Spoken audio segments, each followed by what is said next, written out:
Alhamdulillah Rabbil Alamin. Wassalatu wassalamu ala sayyidil mursalin wa ala alihi wa sahbihi ajma'in. Allahumma salli wa sallim wa barik ala habibil Mustafa Imamil Muttaqin Sayyidina Rasulillah sallallahu alaihi wasallam wa ala alihi wa sahbihi wa man tabi'ahum bi ihsanin ila yaumiddin, amma ba'd. Sidang jemaah muslimin dan muslimat yang dirahmati Allah, terlebih dahulu marilah sama-sama kita panjatkan rasa syukur kepada Allah di atas keizinan dan juga kesempatan yang diberikan oleh Allah kepada kita, sehinggalah pada pagi yang mulia ini kita dapat datang ke rumah Allah dan seterusnya kita dapat bersama-sama di dalam majlis ilmu. Mudah-mudahan kita semua diberikan rahmat, keberkatan dan juga pengampunan daripada Allah. Jadi muzakarah kita pada pagi ini, ada seorang lelaki, dia datang bertemu dengan Abu Hurairah radhiyallahu anhu. Dan dalam pertemuan itu dia bertanya sesuatu kepada Abu Hurairah, dan dia juga minta kepada Abu Hurairah supaya menceritakan kepada dia mana-mana hadis yang pernah dia dengar daripada Nabi sallallahu alaihi wasallam. Lalu Abu Hurairah pun ingin menceritakan kepada lelaki ini ada satu hadis yang pernah didengar daripada Nabi. Tuan-tuan, dalam riwayat menyebut ketika Abu Hurairah nak menyampaikan dan nak menceritakan hadis ini, dalam riwayat menyebut 3 kali Abu Hurairah pengsan. Itu Abu Hurairah lah. Kita tak pengsan pun, kita dengar macam tak dengar aja kan. Ini Abu Hurairah yang nak ceritakan hadis ni 3 kali dia pengsan. Setiap kali dia pengsan, sahabat-sahabat akan tunggu dia terjaga semula. Lepas tu nak cerita, pengsan lagi. Lepas tu tunggu lagi, punya lama nak dengar dia cerita. Saya rasa kalau kita semua balik dah, lain kali dah kan. Tapi tak, sahabat ni dia istiqamah untuk tunggu. Lalu dalam hadis itu kata Abu Hurairah, Nabi sallallahu alaihi wasallam bersabda, Nabi kata, idza kana yaumul qiyamah, apabila sampai saja hari kiamat nanti, kesemua manusia akan dihimpunkan oleh Allah di suatu tempat, jadi di akhirat lah. Lalu kata Nabi, taqdi baina khalqi fakullu ummatin jathiyatin. Apabila tiba saja hari kiamat, apabila manusia dihimpunkan oleh Allah, maka ada di kalangan manusia yang akan diazab oleh Allah. Selain ada manusia yang akan diberi ganjaran pahala oleh Allah, ganjaran syurga oleh Allah, kata Nabi, akan ada juga golongan manusia yang akan diazab oleh Allah. Lalu kata Abu Hurairah, dalam hadis itu juga Nabi bagi tahu kepada kita dalam banyak-banyak golongan manusia yang diazab. Banyak, ya. Di hari akhirat tu akan banyak golongan manusia kena azab. Tapi kata Nabi, daripada ramai-ramai dan banyak-banyak manusia yang diazab oleh Allah itu, kata Nabi, akan ada 3 golongan manusia yang terlebih dahulu daripada kesemua golongan manusia yang diazab tu. Kata Nabi, inilah 3 golongan manusia yang terlebih dahulu akan diazab oleh Allah. Sebab itulah kata Abu Hurairah, aku pengsan. Mungkin 3 tu aku tu, kata dia kot. Kan? Tengok punya merendah dirinya Abu Hurairah. Dia merasakan 3 golongan manusia terawal itu dia. Disebabkan dia tak sanggup lah, maka dia pengsan. Baik. Golongan manusia yang pertama, kata Nabi, yang terlebih dahulu daripada semua golongan akan diazab oleh Allah, iaitu qad jama'al Quran. Iaitulah golongan manusia, mereka ni belajar Al-Quran. Tuan-tuan, kalau belajar Al-Quran, jadi golongan manusia yang terawal diberi azab, apatah lagi orang yang langsung tak belajar Al-Quran. Kita ambil apa? Mafhum mukhalafah ni. Mafhum mukhalafah ni apa? Kalau orang yang belajar selok-belok Al-Quran menjadi golongan manusia terawal diazab oleh Allah, bagaimana pula keadaan orang yang langsung tak nak belajar Al-Quran? Faham? Baik, tuan-tuan. Nabi kata qad jama'al Quran, iaitulah golongan manusia yang belajar selok-belok Al-Quran. Dia bukan sahaja belajar bagaimana cara membaca Al-Quran. Dia contoh, saya tahu antara subjek, ya, antara kuliah yang agak kurang dapat sambutan, saya tak tahulah di surau ni, tapi antara subjek kuliah yang kurang dapat sambutan ni kuliah tajwid. Sini ramai tajwid. Ada kuliah tajwid sini? Ha? Kalau orang perempuan saya yakin ramai. Kalau orang nara, orang jantan tak adalah. Orang lelaki pun tak ada. Ha? Haji Amir datang. Dia orang kita ataupun di surau ke di masjid biasanya akan buat kuliah berkaitan dengan tajwid. Tapi amat jarang sekali, baik surau baik masjid, adakan kuliah Al-Quran juga, tapi berkaitan dengan makhraj huruf. Bagaimana cara menyebut huruf-huruf yang betul.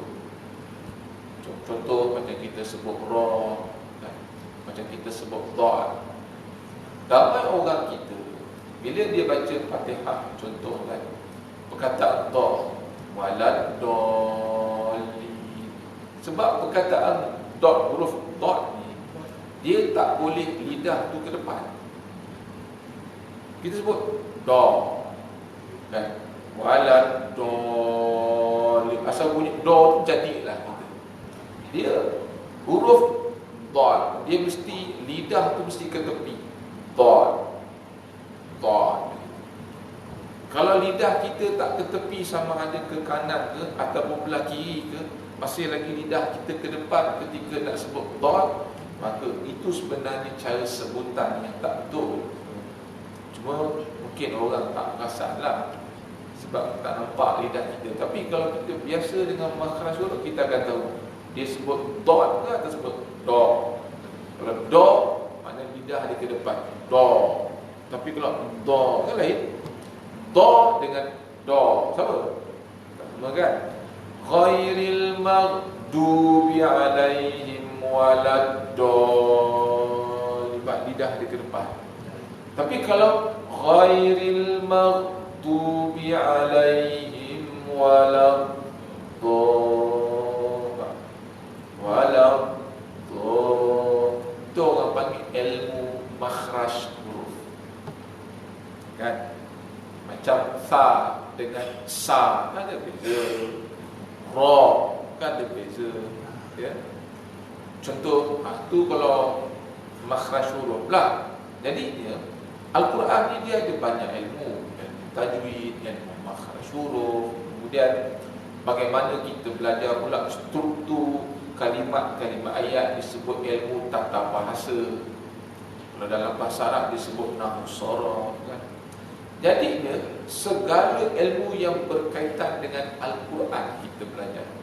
Bagaimana tafsirnya, bagaimana kisah penurunan ayat Al-Quran yang kita kata asbabun nuzul. Kita belajar ilmu bagaimana ayat tu dimansuhkan, bila dimansuhkan, kenapa ayat ini diturunkan. Maksudnya kesemua ilmu-ilmu Al-Quran itu kita belajar. Tapi golongan inilah termasuk saya besok akan terlebih dahulu diazab oleh Allah kalau tak kena gaya. Sebab apa? Kata Nabi, di hari akhirat nanti, golongan manusia pertama yang akan diazab oleh Allah ialah golongan ini. Kerana itu mereka akan dipanggil sini. Golongan orang yang belajar Al-Quran, mari sini. Lalu datanglah semua manusia yang belajar Al-Quran ketika di dunia dulu.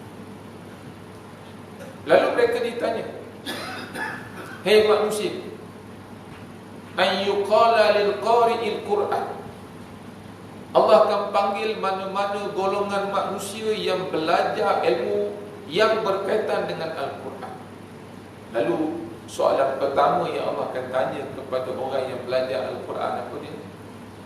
Allah tanya, alam u'allimuka ma anzaltu ala rusuli. Wahai manusia, apakah ketika di dunia dulu kamu ada belajar Al-Quran yang aku turunkan kepada Rasul aku, kepada Nabi aku? Faqala, maka berkatalah manusia, bal ya, benar wahai Allah, ketika di dunia dulu kami ada belajar. Kemudian Allah Ta'ala tanya lagi, faqala ma amilta fima alimta. Baik, kamu kata kamu dah belajar Al-Quran. Soalan kedua aku kata Allah, apakah kamu beramal dengan ilmu yang kamu belajar? Kamu buat tak apa yang kamu cakap? Lima taqulu nama la taf'alu. Tak. Jangan jadi seperti ayat ini. Kamu cakap tapi kamu tak buat. Jadi soalan dia, madza amilta fima alimta. Apa yang kamu amalkan daripada apa yang kamu belajar? Faqala, maka jawab manusia, kuntu aqumu ana al-laili wan nahar. Kuntu aqumu bihi ana al-laili wan nahar.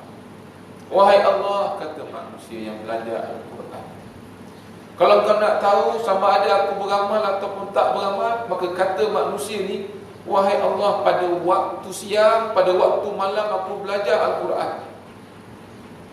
Ya. Sebab tu kalau nak belajar tafsir ni, dia sedap dua waktu je. Waktu pagi sekarang ni dengan waktu malam. Nak belajar tafsir ni tenang. Dia orang panggil belajar tadabbur Al-Quran ni ataupun ilmu tafsir ni yang dia ambil, dia mesti belajar pada waktu-waktu tu ni, waktu-waktu dingin. Kepala kita tak semak lagi kan, tak sibuk lagi. Jadi kalau kita nak belajar ilmu yang berkaitan dengan Al-Quran, belajar pada waktu malam dengan belajar pada waktu pagi. Jadi manusia kata kepada Allah, kuntu aqumu bihi ana al-laili wan nahar. Wahai Allah, pada waktu malam aku belajar ilmu yang berkaitan dengan Al-Quran, dan pada waktu siangnya aku akan beramal dengan Al-Quran yang aku belajar. Itulah jawapan manusia daripada pertanyaan Allah. Lalu apa kata Allah? Wa yaqulullah wa taqulul malaikatu. bila mendengar jawapan daripada manusia itu, maka Allah berkatalah, dan disusuli pula dengan malaikat. Apa kata Allah dan malaikat? Kadzabta, wahai manusia, kau telah menipu. Wahai manusia, kadzabta, kau tipu aku. Kalau kau kata kau belajar Al-Quran pada waktu malam dan kau amalkan Al-Quran pada waktu siang, sebenarnya kau tipu. Wa taqulul malaikatu, bila malaikat dengar Allah kata manusia menipu dia, malaikat pun turut berkata seperti mana Allah kata, kadzabta, wahai manusia, kata malaikat, benar, sebenarnya kau tipu Allah. Bal arada an yuqala lil qari'il Qur'an, sebenarnya kau belajar Al-Quran sehingga kau jadi alim. Bukan Al-Quran je lah, apa pun kita buat, sebenarnya kau belajar supaya kau jadi alim. Kau belajar sehingga kau jadi alim. Sebenarnya kau belajar Quran, sama ada baca Quran, sama ada makhraj Al-Quran, kita belajar ilmu kalimat-kalimat Al-Quran, tafsir Al-Quran. Kau belajar semua tu supaya kau nak orang panggil kau seorang yang alim Al-Quran. Itu dia. Supaya kau nak orang panggil kau qari, apa lagi? Supaya kau nak orang panggil kau alim Al-Quran, tok guru ke apa. Itu dia tujuan kau belajar sebenarnya. Tuan-tuan, kita kan ketika Al-Azhar University dulu kalau kita belajar di Al-Azhar, macam kita belajar di pondok mah. Orang belajar dekat Universiti Al-Azhar dulu, dia tak ada sijil. Kalau kita di Malaysia ni, kita kata pondok, sekolah pondok. Buat sekolah pondok ni dia tak ada sijil tu. Dia tak ada. Kita akan belajar. Lepas tu belajar di pondok ni, kita akan belajar dari kulit ke kulit. Apa saja, kalau kat kitab tu, mana saja tempat yang ada tulis, semua tempat kita akan baca. Tak ada satu kalimat dekat kitab tu yang Tok Guru tak baca. Semua Tok Guru akan baca. Ini orang panggil belajar dari kulit ke kulit. Ni kelebihan orang belajar pondok. Kalau kita masuk sekolah biasa, jadi dia akan buat ringkasan. Tentu kadang-kadang ustaz pula dia ambil mana yang penting, poin-poin penting. Kalau di pondok tak baik. Sehinggalah satu ketika pengurusan Al-Azhar, dia mula nak masukkan sistem sijil dekat Al-Azhar. Maka telah berdirilah seorang ulama besar di Al-Azhar pada ketika itu.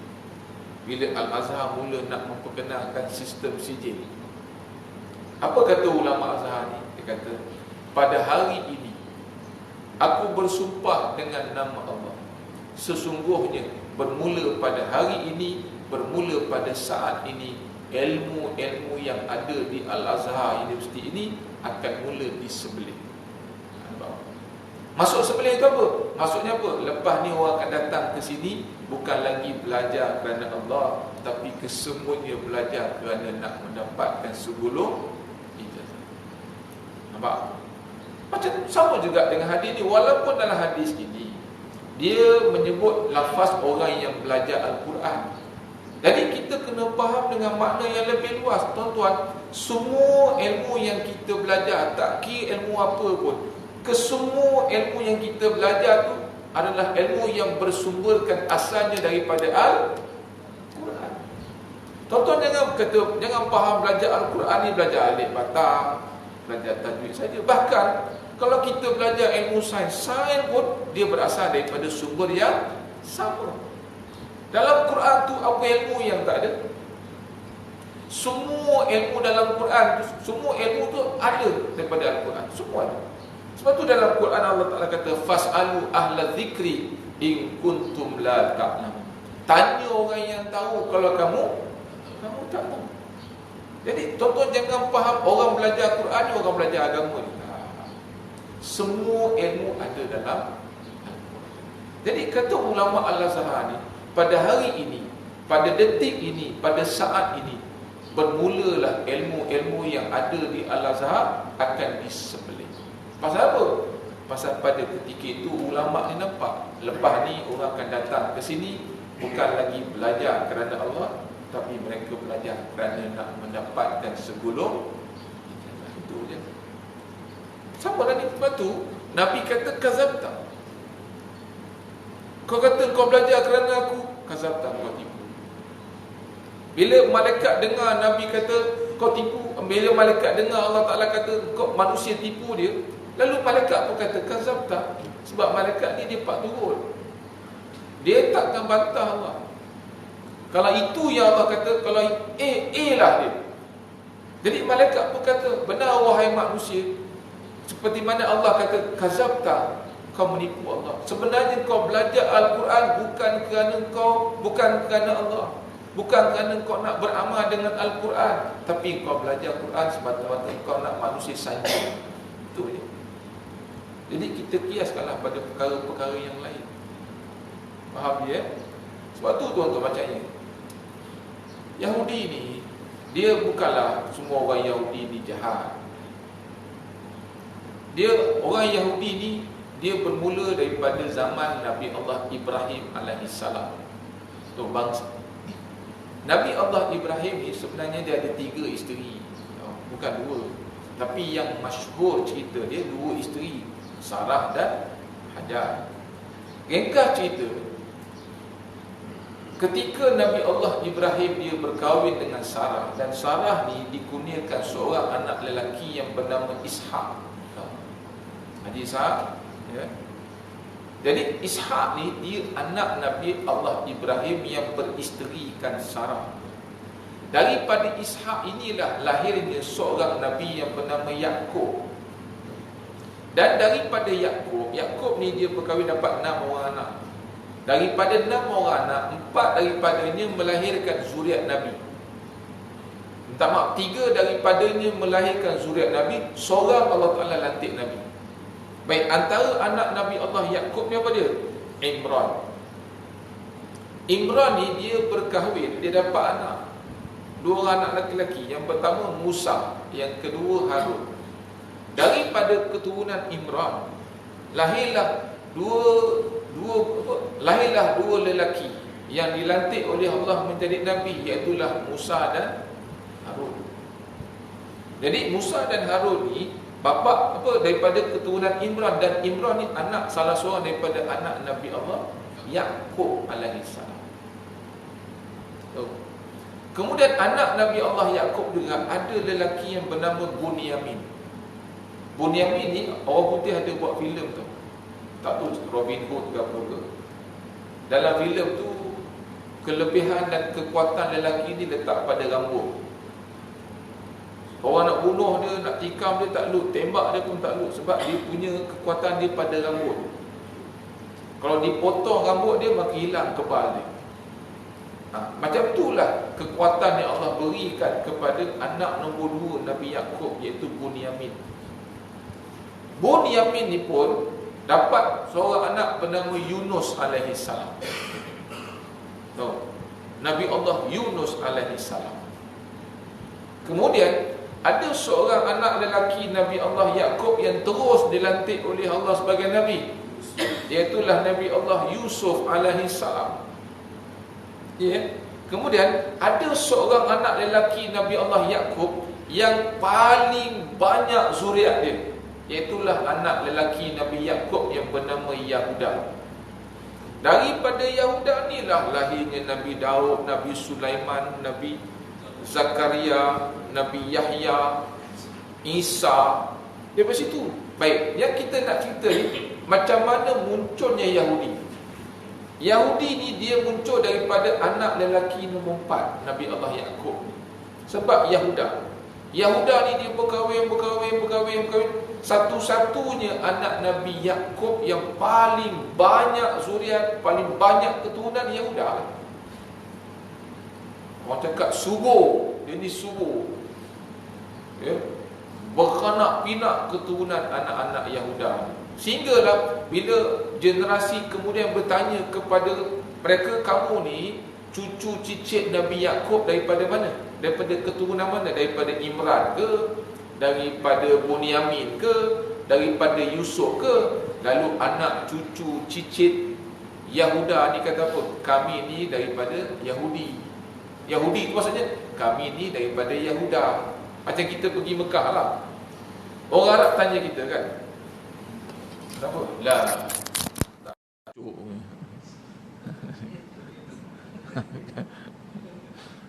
Baik, macam kita pergi Mekah kan. Kita pergi Mekah. Orang Arab tanya, katalah dia tanya dalam bahasa, min aina ji'ta? Kan, kamu dari mana? Kita pun jawab, ana min Malaysia. Ya, bila kita jawab ana min Malaysia, orang Arab faham. Dia faham. Oh, dia ni dari Malaysia. Tapi buat apa kita nak panjang-panjang ana min Malaysia? Kita jawab je Malaysia. Malaysia itu maksudnya saya dari Malaysia. Nampak tak? Daripada 3 kalimat kita jadikan satu, Malaysia.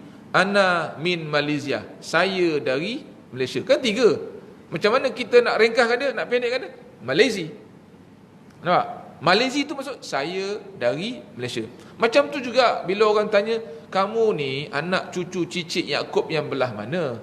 Yahudi ni, saya dari keturunan Yahuda. Nampak? Jadi dari situlah munculnya agama Yahudi.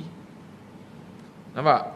Sebab tu, jadi Yahuda ni, dia daripada anak keturunan Nabi Yakub. Dan Nabi Yakub ni, dia diberi gelaran oleh Allah Israel.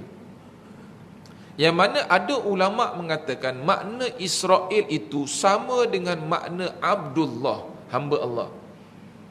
Jadi kalau kita rasa jemu dengan nama Abdullah, bubuhnya nama anak kita Israel, apa salah? Tak salah pun. Ada nama Abdullah sini kan, tukar je Israel, boleh je. Haji Dolah ni, Haji Dolah tak datang hari ni. Bang, kita nak pun nama anak, bubuhlah Israel. Yang nombor 1 Abdullah, yang nombor 2 Israel lah gitu. Nampak?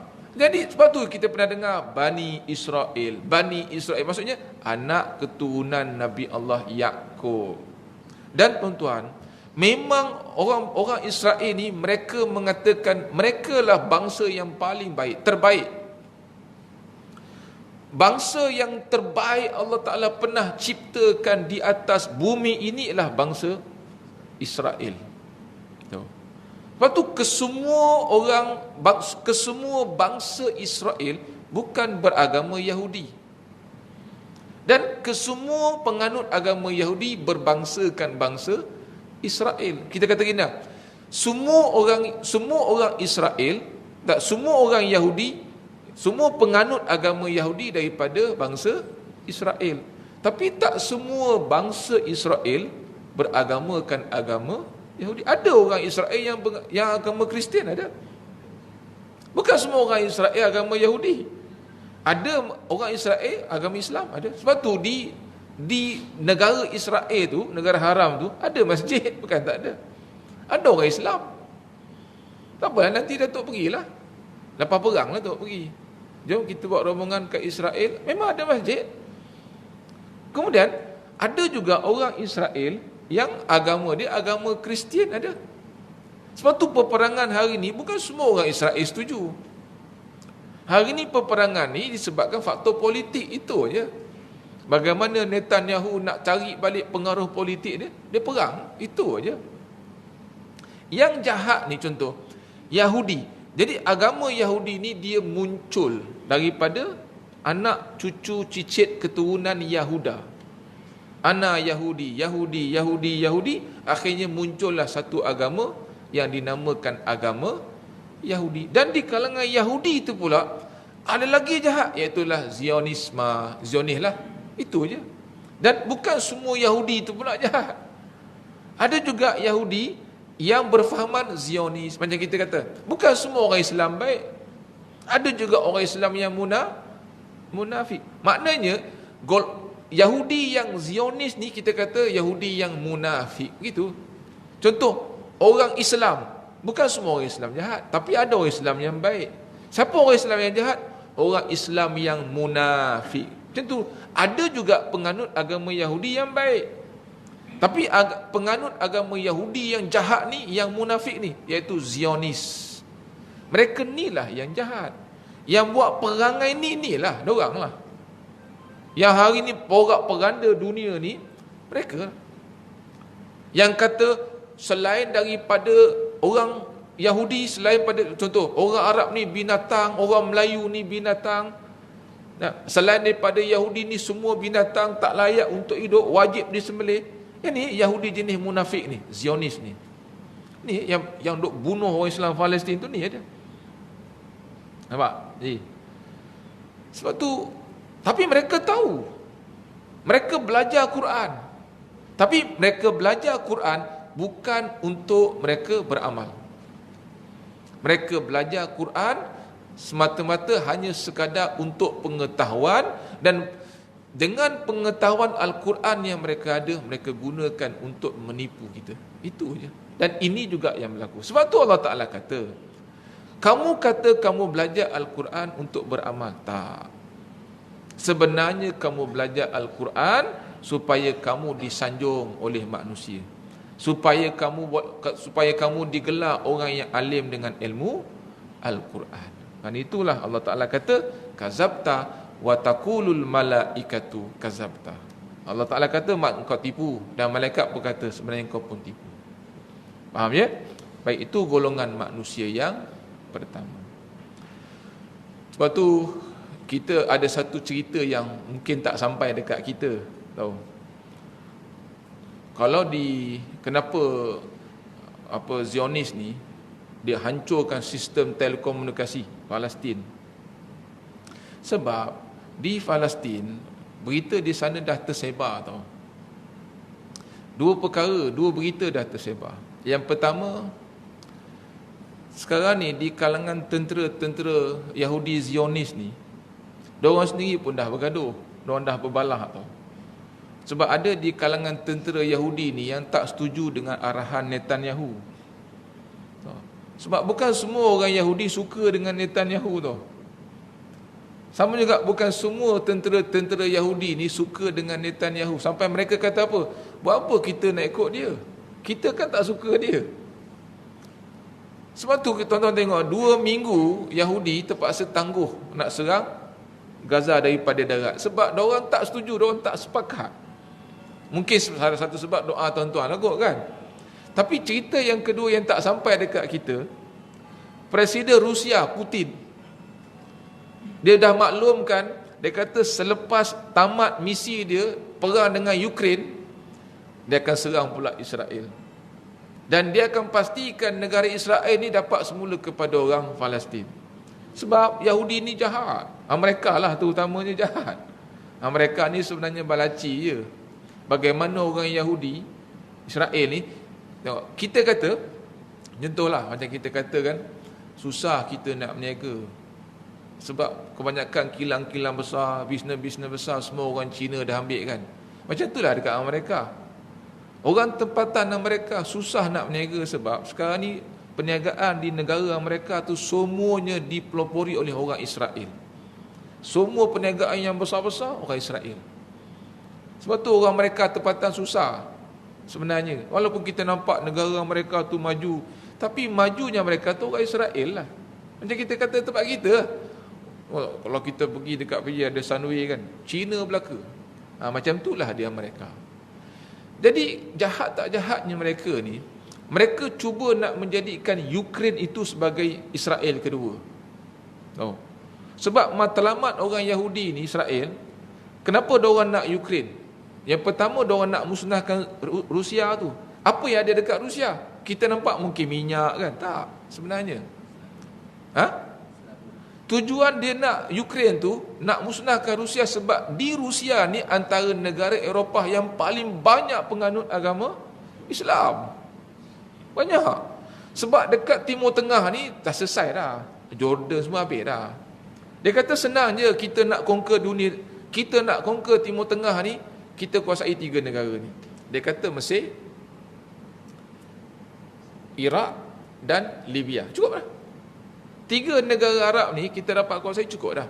Rupa-rupanya bukan 3, dia dapat 7. Jordan, Qatar, UAE. Dia target 3 tapi dapat 7. Okeylah, bonus lah. Jadi di kawasan Timur Tengah ni settle dah masalah. Tahu? Sekarang ni di benua Eropah mereka cuba nak jadikan Ukraine tu negara Israel yang kedua.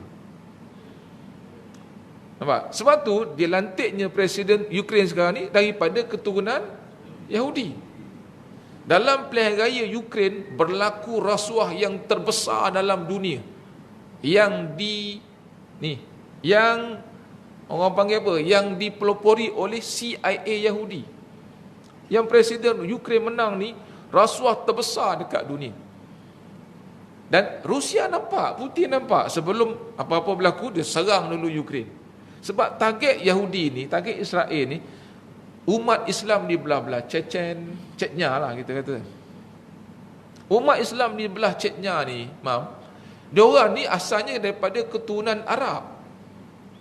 Dan kita biasa dengar Habib-Habib ni dekat Yaman kan. Tuan-tuan, sebenarnya dekat Chechnya juga banyak keturunan Nabi. Keturunan para sahabat Nabi pun ramai di Chechnya. Sehingga kan disebut di negara di Chechnya ni, diorang ni ada restoran, ada warung macam kita tau. Tapi diorang tak biasa minum dekat warung. Kalau katalah kita pergi ke Chechnya, kita minum dekat warung, sebenarnya benda tu aib tau. Satu keaiban pada mereka tapi tak pada kita. Kenapa aib? Sebab nampak benar kita ni ada banyak masa dan buang masa. Tu di sana. Jadi di Chechnya ni warung tu ada. Diorang hanya gunakan warung tu untuk beli makanan, bungkus, makan kat rumah. Tu je. Tu di Chechnya. Dan di sana diorang tak pernah bergaduh sama sendiri. Diorang ni baik beramal, tapi dalam ketika nampak diorang ni macam baik, tapi tuan-tuan, jangan diajak berperang. Sebab diorang ni berperang bukan nak hidup, diorang berperang nak mati. Sebab tu Yahudi dia nampak bahaya benda ni. Sebab tu dalam benua Eropah, negara Eropah yang paling ramai orang Islam, Rusia. Jadi macam mana kita nak musnahkan orang Islam di belah sana?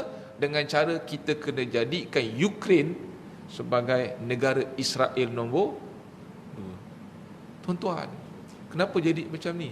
Sebab mereka ni belajar Al-Quran, dan memang dalam Al-Quran Allah kata bangsa Israel ini adalah bangsa yang pernah Allah Ta'ala angkat mereka sebagai bangsa yang paling unggul, yang paling baik di atas dunia ni. Mana ada bangsa yang Allah Ta'ala turunkan hidangan dari langit melainkan orang Yahudi. Bangsa ni dapat Allah Ta'ala turunkan hidangan daripada langit begini. Makanlah. Kita pernah dapat? Kita orang hantar makanan dalam talam. Ini Allah Ta'ala turunkan makanan dari langit macam tu untuk dia. Tiba-tiba bila Allah Ta'ala utuskan Nabi di kalangan orang Arab, bangsa yang unggul itu diganti dengan orang Islam. Betul Allah Ta'ala kata kuntum khaira ummah. Kamulah sebaik-baik umat. Ukhrijat linnas, yang dikeluarkan oleh Allah untuk manusia. Ta'muruna bil ma'ruf wa tanhauna 'anil munkar.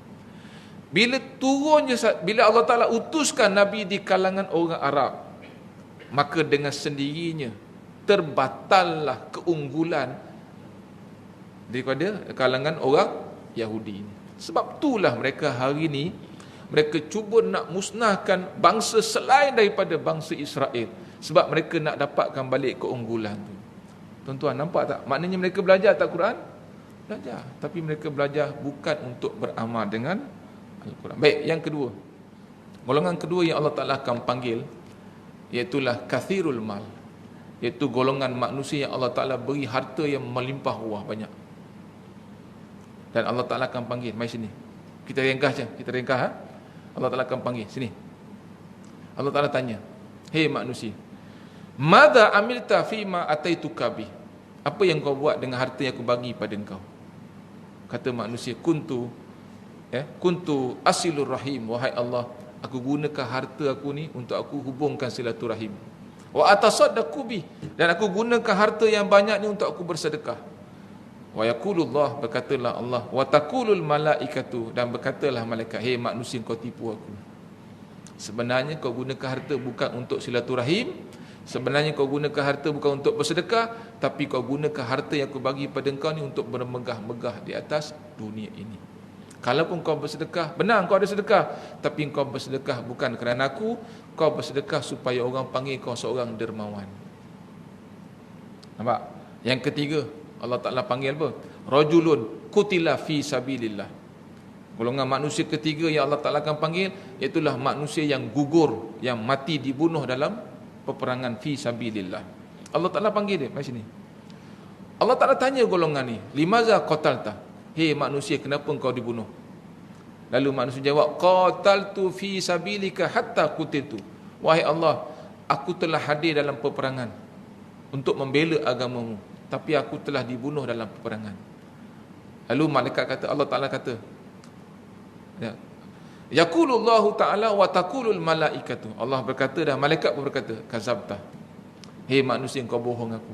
Sebenarnya kau keluar berperang, sebenarnya kau berjuang di atas agama aku ni bukan kerana aku. Bal arada an yuqala jari'un. Sebenarnya kau berjuang di atas, sebenarnya kau berjuang, kau keluar berperang, kau berjuang untuk agama aku ni, sebenarnya satu je kau nak, supaya orang panggil kau seorang pejuang. Itu je. Maknanya kau buat benda ni bukan ikhlas kerana aku.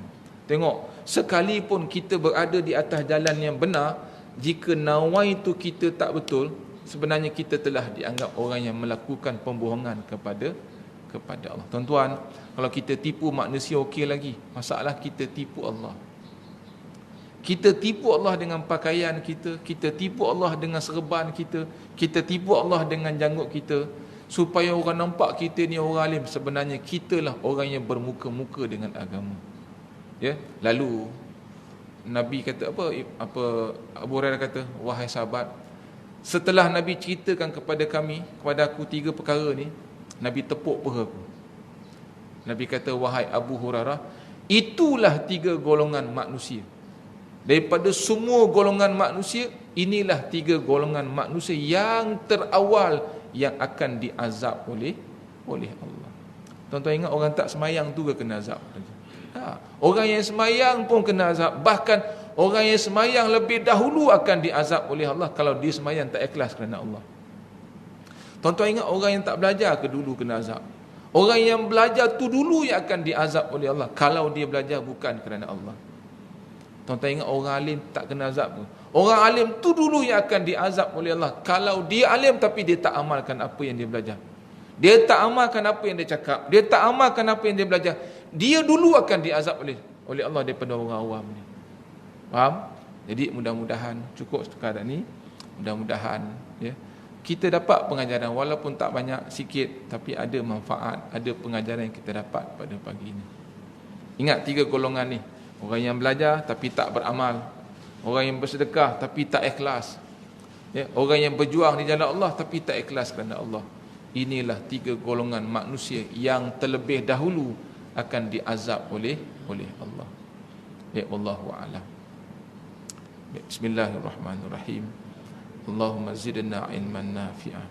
Allahumma ja'al jam'ana hadha jam'an marhuma wa tafarruqana min ba'dihi tafarruqan ma'suma. Rabbana hab lana min azwajina wa dhurriyyatina qurrata a'yun waj'alna lil muttaqina imama. Rabbana atina fid dunya hasanah wa fil akhirati hasanah wa qina adzabannar. Walhamdulillah. Semalam Razak ada WhatsApp saya pasal madu tu kan. Jadi saya ni sebenarnya